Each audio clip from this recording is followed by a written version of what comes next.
All right, good morning, good afternoon, or even good evening, everyone that is already here. I always love early birds when we do these webinars. Welcome, welcome. My name is Jimmy Wu, so I'll be your host today with my partner in crime, Zach. Today, we are just waiting for some straddlers to join, so we're just gonna give them maybe another minute or two here, and we will get started very shortly. So stay tuned.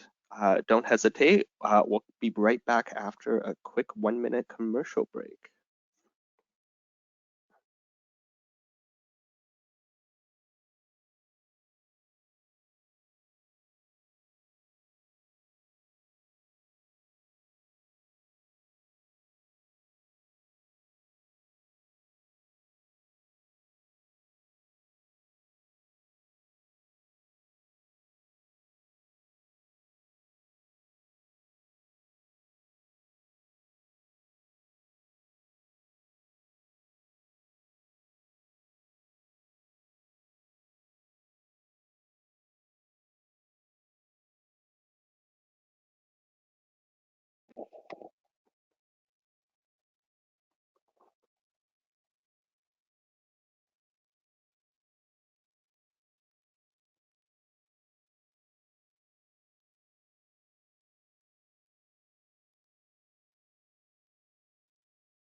All right. Well, welcome back. Zach, just wanted to maybe do a quick audio check. Are you able to hear me loud and clear? Yes, I am. All right, perfect. All right. Well, welcome everyone. Happy Wednesday to you all, and welcome to this session where we're going to be talking a lot about optimizing your agency's labor force. Really, Zach will do most of the talking, not myself, actually. But what I wanted to, before we get started, a couple housekeepings. My name is Jimmy Wu. I'm the Director of Sales and Marketing here at FunctionPoint. Want to let you know that this session is being recorded. So if you ever want to, and we will share the recording as well as the slide deck with everyone afterwards, there will be some formulas that Zach will be going through today. So you will be able, don't worry about jotting down a bunch of notes. We will share those formulas and KPI metrics with you afterwards. Um, Furthermore, in your GoToWebinar control panel, there is a questions tab. So if you do have any questions on anything that we are discussing today, please do not hesitate to punch them in directly in there. And we do have time for allocated for Q&A and throughout the webinar, so please do not hesitate to ask. Otherwise, let's get started. So the agenda for today, we're gonna, talk a little bit about introduce FunctionPoint and Level10 CFO, and then we'll dive right in on discussing kind of how you can, as an agency, you can optimize your labor force. We'll talk a little bit about some of the KPIs and how you, if you are a FunctionPoint user currently, how you can grab some of the KPIs that are being discussed. And then, of course, Q&A at the end. So real quick, again, I'm the Director of Sales and Marketing. Hopefully there's some familiar I do see some familiar faces, but enough about me. Let's talk a little bit about Zach and Level10 CFO. Maybe Zach, maybe give us an elevator pitch or tell us about yourself. Yeah, absolutely. Thanks, Jimmy. Yeah, I'll tell you a little bit about myself and then also about Level10 CFO, which is the firm I am partner in. Personally, I've been in finance, accounting for 25 plus years. I've had a pretty varied background across industries as well as company size. So I've worked for very large companies, worked for very small companies. And so I've seen a lot, and I've kind of seen at the big company level what works well, and then been able to kind of translate that, particularly in this role for the last 2.5 years at Level 10, being able to translate those higher level kind of functions and really seeing kind of the excellence that was driven at those larger organizations and being able to translate that to smaller organizations and help them kind of gain those same insights. And I think uniquely I'm qualified to talk about this topic because I really love, metrics. As actually just telling you before this, I have a spreadsheet of whiskey that I created in my own spare time, and even developed some metrics around the whiskey of the price per proof and through an value rating. So this is that's not just something I do for work. I do it for fun too. So Zach, what you're saying is if anyone needs whiskey advice, they should also contact you for that, not just finance. Absolutely, I have a spreadsheet. I'm happy to share it. So. Um, and then, I've been with Level 10 for about 2.5 years now. We're a fractional CFO firm. We focus on the CFO function, but we actually support our clients at the full accounting level. So we're really a turnkey accounting and finance solution. And I been here about 2.5 years. I don't think I'll ever go back to industry. I love the fractional model. I think it only makes sense for smaller companies that really they have all the same needs of large organizations, but not necessarily the budget to afford, full-time finance help. And well, as we talk about the metrics and utilization and, kind of freelance versus outsource, I think, the fractional CFO model fits right in there. And so until you can kind of fully utilize those highly specialized resources, fractional CFO accounting really makes sense. And Level 10, we really specialize in partnering with our clients and helping them, kind of set the strategic vision, but then also execute on that vision. We're not the typical consultants that, come in and create a bunch of problems or, identify a bunch of problems and then walk away. And so that's really, we partner with our clients and help them take the business forward. And, kind of you'll see all the spy themed slides, we call ourselves, we're your agency's secret agent at the end of the day. It's Agent 0010, your agency's secret agent. Zach, I do have a question for you as an icebreaker, so that the audience gets to know you a little bit more on a personal level. What is your favorite James Bond movie? Oh, geez. The name, of course, is forgetting me. It's the one in the most recent one with Daniel Craig. The first Daniel Craig one. I'm forgetting the name, but I really like the kind of the pre-story of the James Bond and the scene. And I think it was Casino Royale. There we go. Casino Royale. That is a good one. All right. Well, I believe most people here knows about FunctionPoint, but in case you're hearing FunctionPoint for the first time, we are an all-in-one agency management software that helps consolidate a lot of your silo tools into one place, which includes your CRM estimating, your resource management, project management, your time tracking, financials, and of course, consolidating that all into a proper BI intelligence tool, which we'll run through a little bit at the end of today. But without further ado, let's dive in about optimizing our agency's labor force. Love the logo, by the way. All right, so Zach, I'm gonna hand this over to you, but before I do it, just a quick reminder, throughout the webinar, as Zach is going through the information, if you have any questions, once again, in your GoToWebinar control panel, there is a questions tab, so feel free to raise your questions directly in there. But Zach, take it away.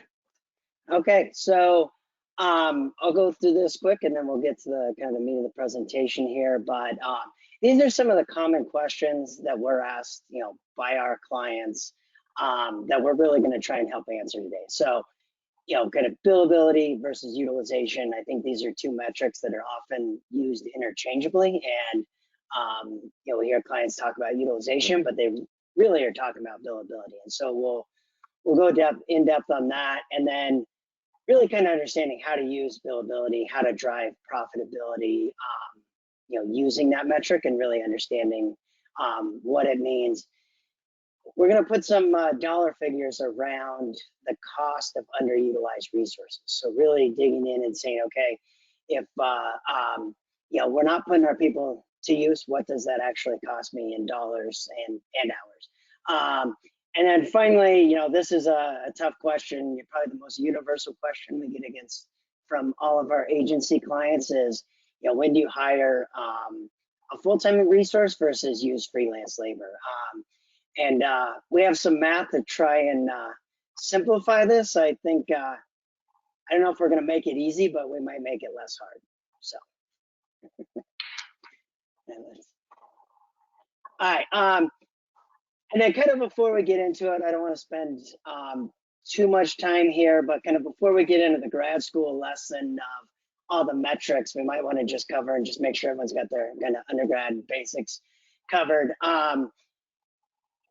You know, and the reason we talk about this here is if, you know, as we go into these metrics, you know, if we're not doing some of the things on this page, which I assume probably most people are, you should really start here. So, you know, kind of one, predictable revenue streams or a sales function that can drive that revenue. And top line cures a lot of ills, and you know, metrics can only drive so much efficiency.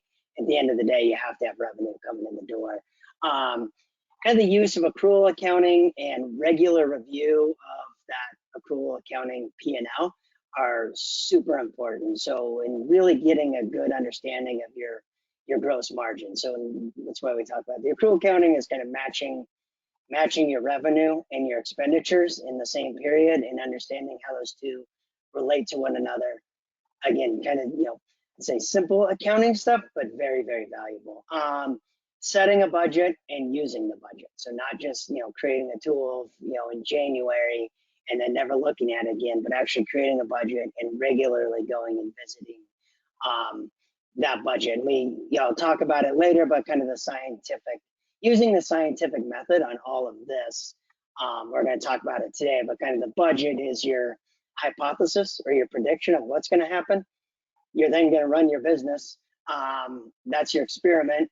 And then you're going to compare the results of, you know, running your business back to your hypothesis. And then you continually refine over time. And that's really, it's a critical piece of the whole system. And then kind of finally, this last one, time tracking. As we get into the metrics, you'll see that most of these are based on time. Now, you don't have to have a system to track time, you know, every single hour, every single minute. It makes it easier to do a lot of these metrics, but you do need some reasonable approach at estimating how much time people are spending across different activities. Okay, so now into billability and utilization. And again, I think these are terms that are often confused and used interchangeably.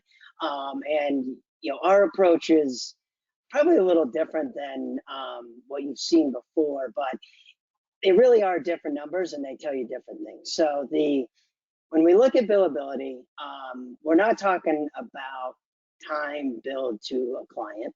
We're talking about billable hours being any time that's applied to approved client work. So if you're working on a client, that's billable time. Whether those hours are specifically getting billed back to that client or not, we're treating those kind of client hours as billable hours. And then to get to the billability, we're dividing that by the total number of paid hours for anybody that is client focused or client facing. So I use myself an example here. I'm a partner at Level 10. I work, you know, half of my time on doing firm related work, and I do the other half of my time actually servicing clients. All of my paid hours go into our denominator for billability. And so my billability is about 50% when we look at it, if I'm at plan, which we'll talk about here shortly. Then moving on to utilization, this is a more holistic approach of really how much value is an employee adding to the organization. So it's less about actual client work, where this is more value. So in the, we're starting with the same numbers. We're starting with billable hours and paid hours, but then we're in the numerator, we're adding in time credited, and this can be, you know, projects. So if you set quarterly projects, and you know, as an example for myself, back to myself, you know, I'm approved to work on our marketing plan, and so you know, that's a time credited project that gets added into my applied time. And then on the available time, similar, we're adjusting this for knowns. So vacation time. So everyone likes to take vacation, don't necessarily want to be punished, for low utilization when you're out on vacation or we have a holiday. Those times get excluded from available time. Similarly, again, using myself as an example here, if I'm permanently removed from client work 50% of the time, what we can do here is actually reduce my available time down by 50%. And really whether you're crediting time or excluding time, it depends on how permanent it is. So if it's an executive and they really all are only working 25% on their clients, then we should probably adjust that in available time. If it's a designer that is going to have some capacity, or you have a major project you need done this quarter, then we'd put that in the time credited, and it's really a judgment call there of how you use that. So those are the metrics. That's there, and so really there's a couple ways to use these and to optimize these numbers.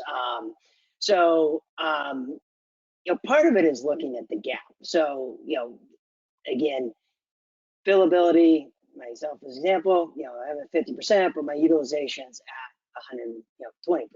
So you can see that, he is not, applying time to clients. We're getting value out of that resource. So a couple of things those gaps can indicate is, one, you're kind of intentionally investing in the organization, which is, a good thing. We recently did a business landscape audit for a client, and their overall organizational billability was around 45%, but their utilization was at like 85%. So again, across an organization, that's a huge gap. And as we talked to them and we understood kind of what was going on there, what we realized is everyone in the organization had client work. So the CEO, the HR, sales, everyone was doing client work, which was kind of the way they grew, and that's how they grew. But it might, our feedback to them was you might have too many split roles, and are you really getting the best out of your folks by having kind of this broad base of people that are focused on clients, and then kind of, again, half assigned to actually driving the business forward. And so those are some of the things these metrics will help you understand. Zach, there is a question. Is there a recommended billability percentage or utilization percentage type of target, or that you would recommend to agencies? So, thanks for asking that. I think that's a great question. I would say there's not a standard, but there is what's right for every agency, and I think that's actually left that out of here. Is as you roll out these metrics, it's really important to set targets. And so what should my billability be? And again, that's your hypothesis. I think my billability should be at 60%. And if you come in at 40%, like, let's dig in and find out why we're so off. Or, same with utilization. And so really it's what's right for your agency of what these numbers are. Now, the next slide, we'll talk about putting a little more client-focused numbers around the billability percentage, and I do think we can set a reasonable target there. But again, it's going to be based at the client. But generally, utilization you want high. I would say you want your utilization 90 to 100% probably. Billability is going to be something lower than that, but that's going to be really kind of at each agency is going to be different there.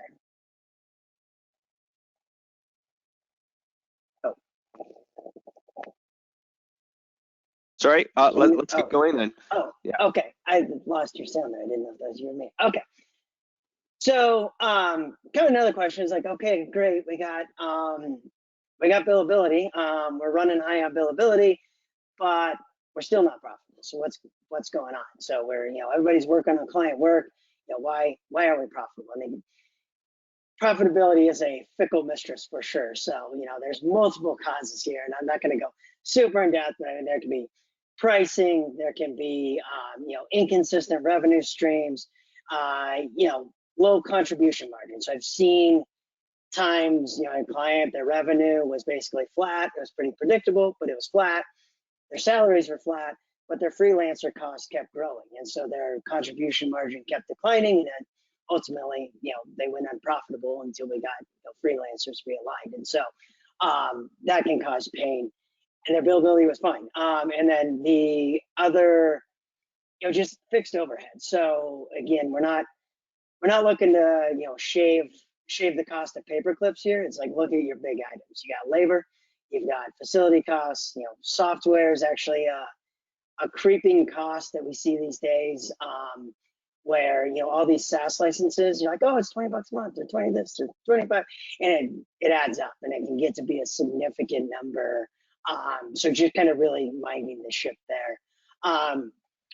There's a couple metrics over here which really address this over servicing of clients, which is in the middle. And this is one we see that's most common, I'd say, in a fixed fee arrangement. So you've agreed to do a certain amount of services, like on a monthly, fixed basis or a fixed project.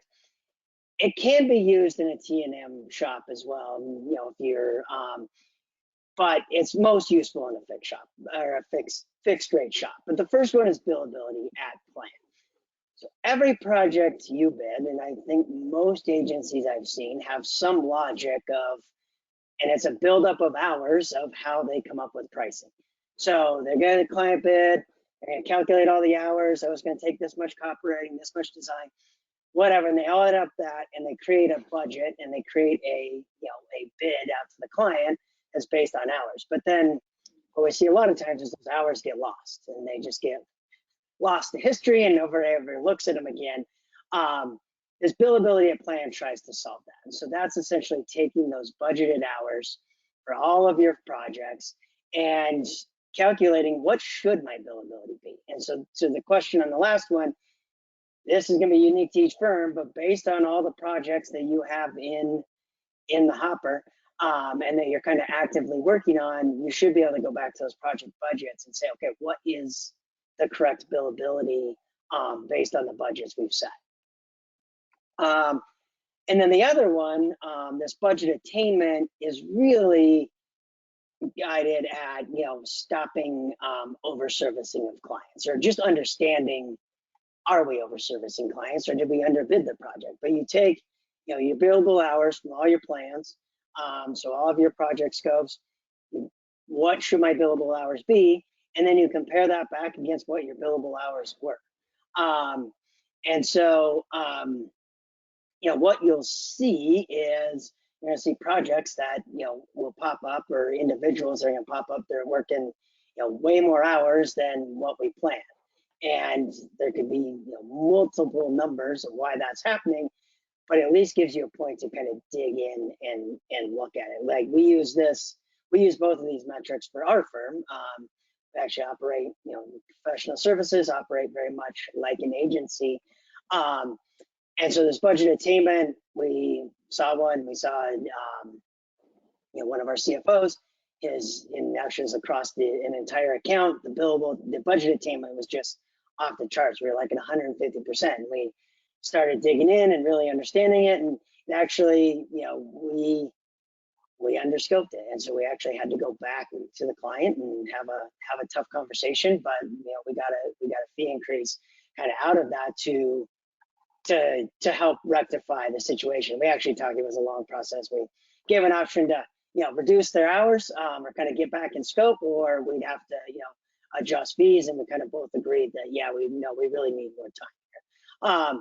Conversely, we've had clients that, we saw we were way under, and that kind of was a red flag to us of like, oh, they're gonna realize we're not putting in the time, or they're not getting the value out of us that they should, and we added more services on top. And so it does kind of work both ways, but it's a really good gauge to understand, are we on track with where we thought we'd be? And are your hours, and ultimately, are your hours you're working in line with what you're getting paid for?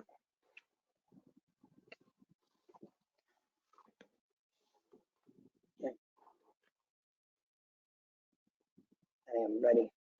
Okay. Oh, next slide. Okay. Yeah. Okay. I was just waiting to see if there was any questions. So, okay. Spoiled capacity. So this is one that's probably reasonably charged, and we'll fire up an agency CEO like no other. But this is really trying to put a dollar amount and an hours amount against your utilization number. So, we'll kind of look at it, and you say, okay, my utilization's at 80%. You're like, oh, well, that's not bad. That's a B, right? So that's not horrible.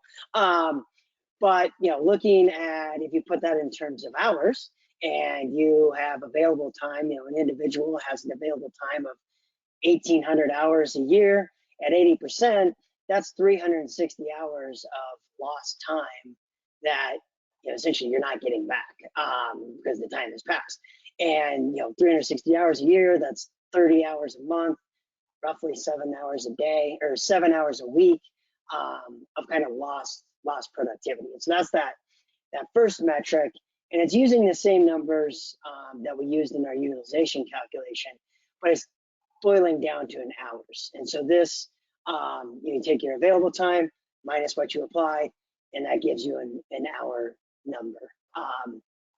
And so again, that's that, it depends on what it's going to be, but yeah, depending on utilization, that could be, but so then the next one is the shop rate, and this is calculating, kind of on an hourly basis, what does it cost you to run your organization?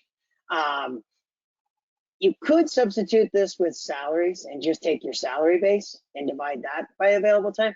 I really like the fixed operating cost because now I'm factoring in my facility, I'm factoring in my labor, I'm factoring in the software going unused. So it's really taking account of all of the stuff, all of the money I'm spending as an agency head, and boiling that down to a time. So it's not just spoiled capacity on labor, you're also losing, optimizing your facility. That's software, again, that went unused. So that's why I like the fixed operating cost here. So you take that divided by your available time, and that gives you the rough cost of what it takes to run your agency on an hourly basis. And then spoiled capacity dollars are taking that spoiled capacity hours times your shop rate.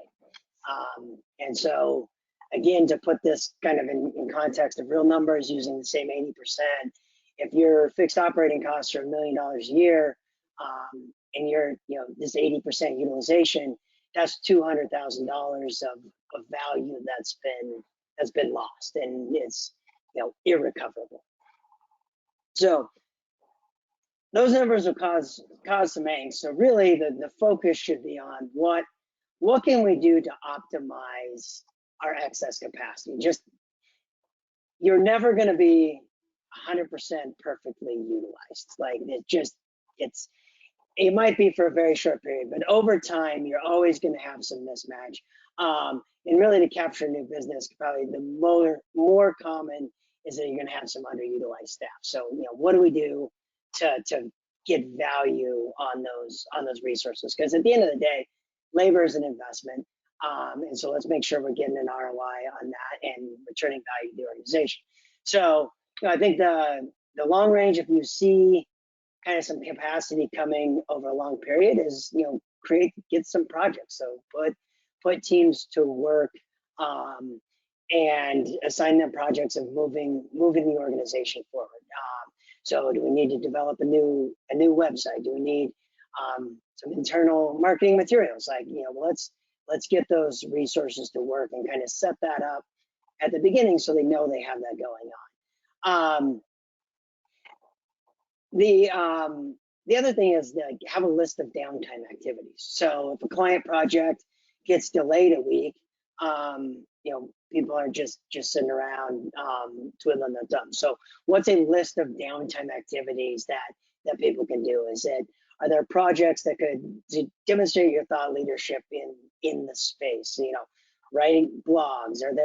Is there an agency approved charity that we could go volunteer at? Like, let's do something to kind of get those folks to use. And then, ultimately we're going to talk next about kind of the trade-off between freelance and full-time labor. Ultimately, like, if it's a real problem or a real concern of that lost capacity, is maybe utilize freelance labor deeper into the kind of where past the break even, than you would otherwise. And so that's another way to kind of combat this. So there are a couple questions here, Zach. Yeah. When we talk about shop rate, I mean, how often? I mean, there's going to be hiring and fluctuations in number of staffs a company has. So curious, how often do you recommend that shop rate to be updated? I'd always look at it. It's a good question. I think all of these metrics need to be looked at regularly. So I'd say, at least monthly. And then, we're an EOS shop, and so we're looking at our kind of key metrics: billability, utilization, budget attainment. We're looking at it on a weekly basis. Now we're not adjusting weekly, but we're looking at that constantly. Fixed operating costs probably aligns with the P&L cycle. So I'd say, at least monthly, you're looking at it, and you're probably looking at it over a long period. So you're probably, calculating it based on a trailing 12 months. So, always looking at a 12-month history of what was my available time, what was my fixed operating costs over that kind of trailing 12-month history. Perfect, thank you. So here's another question. This one's from Karina. So what do you do to recommend to agencies that need to keep a competitive pricing, which is everyone's problem, to the clients if budget can sometimes go in billable hours? Is there something like you recommend agencies to research or ways for them to dig into that? So I want to make sure I understand this question. So a competitive fixed price bid, but the billable hours are kind of coming over. Or I believe that's the question, yes. Okay. Yeah. Okay. Yeah, if I misunderstand that, Yes, that's correct. let me know. But yeah, I think it's again, I mean, mid project, I don't know if there's much you can do about it. But improve it over time. And it is a competitive market. It is an art, not a science, doing pricing. But what that billability will do and those budgets will do is you might determine that you're going to underquote that to win that, but you at least know that that's happening, and then you can compare that against your shop rate as an example, and say, okay, if I reduce my billable rate on this job, by $25 an hour, that brings the overall project down. What does that actually do to our profitability? And you can kind of actually use the shop rate in conjunction with your billable rate to say, are we, how far to the edge, close to the edge are we? Okay. Let me know if So that it sounds like a question. it sounds like really being able to keep track of the KPIs, and on top of that, and I guess that goes back to at least reviewing those KPI metrics that you're suggesting with the billability and the billables compared to the plan on a monthly basis becomes very, very important, so you can stay on top and see which lever you can pull, I guess. Yeah, and then I mean, I think it's it's difficult. Jobs come in, everyone gets excited. I think knowing what you're good at and knowing where you're competitive, and saying no to jobs that aren't profitable. Sometimes it's difficult, but sometimes it's the right thing. And so it's really kind of understanding where you're best, holding your ground there, and then maybe adjusting or saying no in other areas. All right. Well, let's talk a little bit about freelancers versus full-time staff. Hopefully This was this my favorite slide, by the way. This is my favorite slide. Hopefully it's not giving anybody PTSD from their economics class. I am an econ major, if you couldn't tell. Okay, so of course you want this slide. Okay, so this is, I said it earlier, this is trying to put math to a very difficult concept. It gives a simple, easy answer, which is not always very simple or very easy to implement. But at the very least, it'll give you a guideline of, it's a data point in a complex decision. Let's say that. So kind of the break-even calculation is pretty simple. You take what would the cost of hiring somebody be, and you take all They're fully burdened costs. So don't just do the salaries, add in payroll taxes. What's their benefits? Are they getting a company car? If you want to get crazy, add software, but try and get a fully burdened cost. And sometimes you just say, okay, what's their salary times 120%?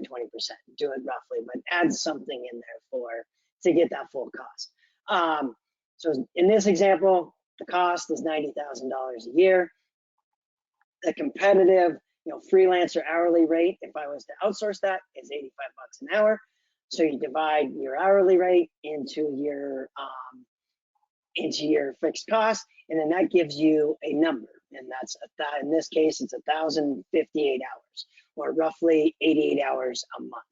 And so, according to this math, if you have 1,000 hours worth of work, or 88 hours a month worth of work that you're giving to a freelancer, you should consider, bringing that work in-house. And then kind of just the death cross over there on the left really just kind of shows the relationship. So as hourly rates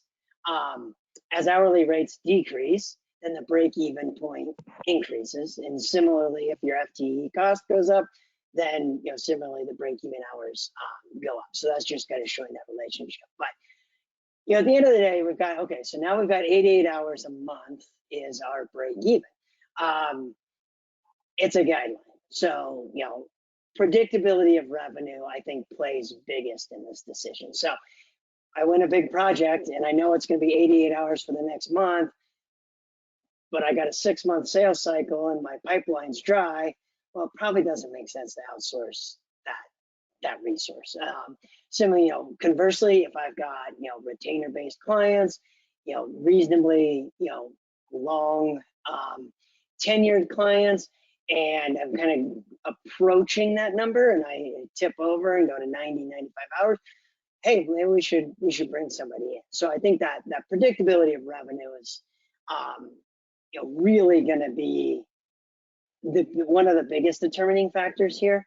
And ultimately, it's going to come down to a gut check almost of like, all right, how do I feel about my revenue stream?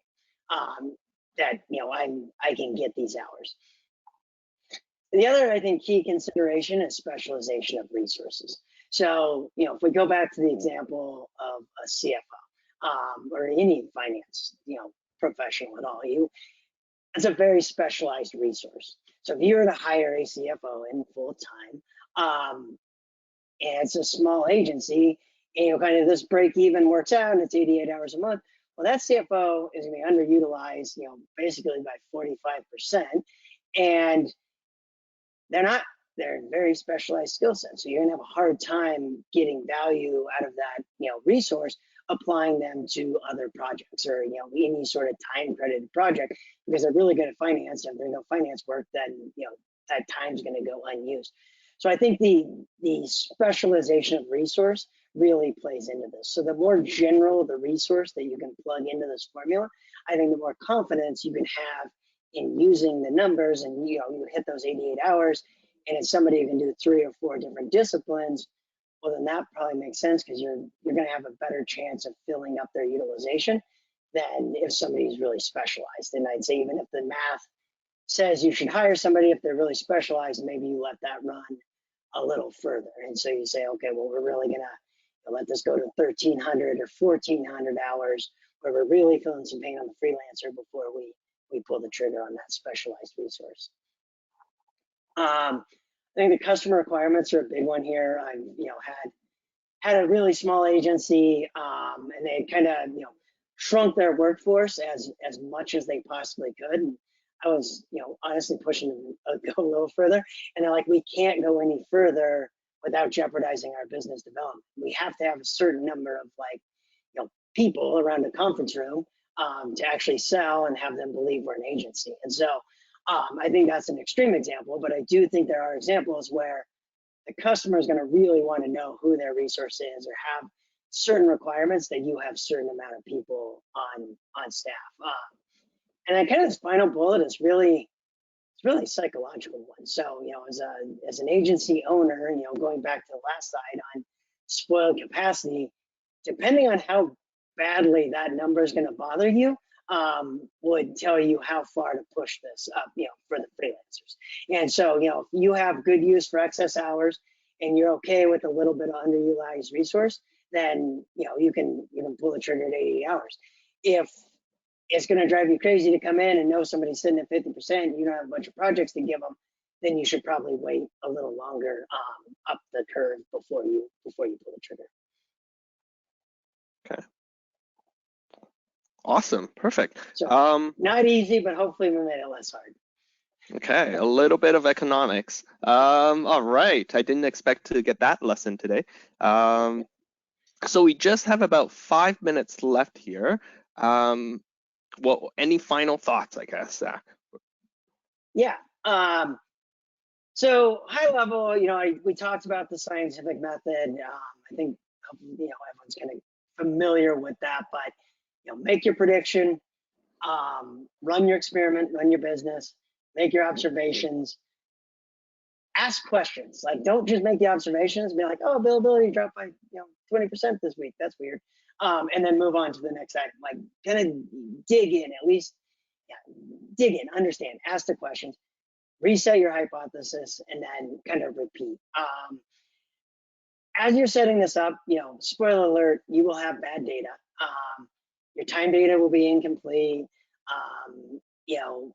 Time's going to be inaccurate. Targets are going to be set incorrectly. Don't let that stop you. So, kind of bias towards action over accuracy.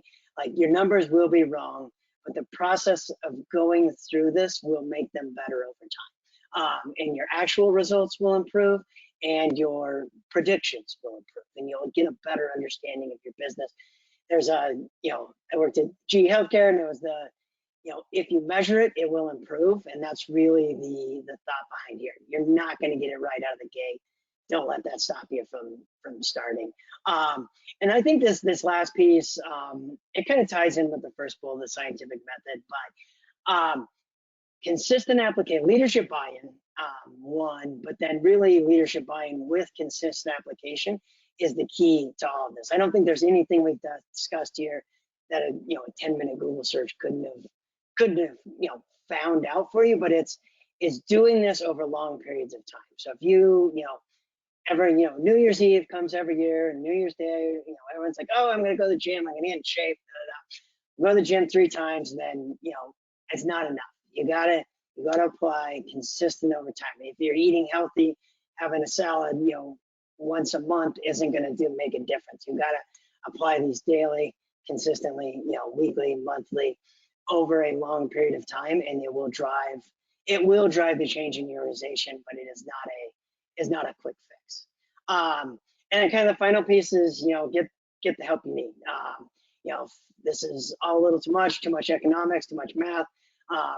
Whether it's Level 10 or another fractional CFO firm, I'd say it's a great model, and it really, I think, in the agency space, really adds a lot of value. I love working in the agency space because it's the kind of creative, dynamic people, but numbers aren't always the strong suit. And so I think getting the help you need, just like we would go get, we're not creative and need help on marketing. You might need help on finance. So I'd say, get the help you need to kind of drive your finances and improve. Okay, perfect. Thanks, Zach. I wanted to share, since we have quite a number of audiences that do use FunctionPoint here, I wanted to share one concept that Zach talked about, which is the utilization, where it does include both not just your client-facing billable hours, but as well maybe time credited or hours that they spent on approved projects, such as refreshing your agency's website. So inside FunctionPoint, we do have a report that can really help you separate the two to show utilization. It is in our standard report called Staff Utilization Report. Once you pull that up, there's quite a bit of numbers, but in this case, you'll be able to see, what's the target billable hours versus the utilization. But the key here with the utilization percentage is that in FunctionPoint, when we look at the billable hours, in this case, I have Beth at 138 hours.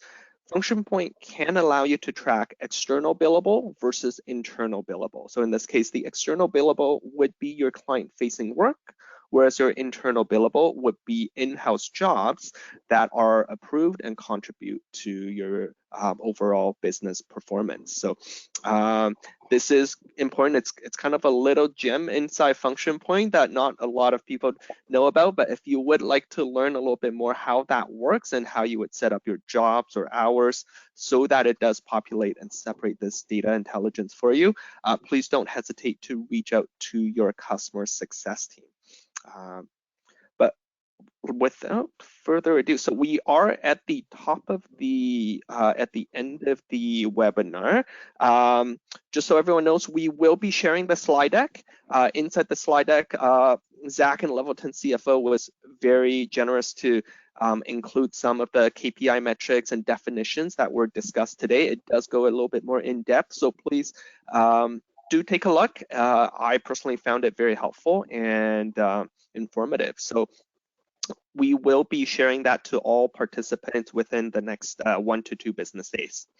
But otherwise, thank you all again. Zack, it's been a pleasure. If I do have whiskey advice, again, I would definitely let you know. If you are interested in learning a little bit about Level10 CFO or FunctionPoint, Level10 CFO's contact information is here at level10cfo.com, or their email address, agent0010@level10cfo.com. All right. We're happy to answer any questions or any kind of additional details you might need help with in deploying this. So please reach out. Perfect.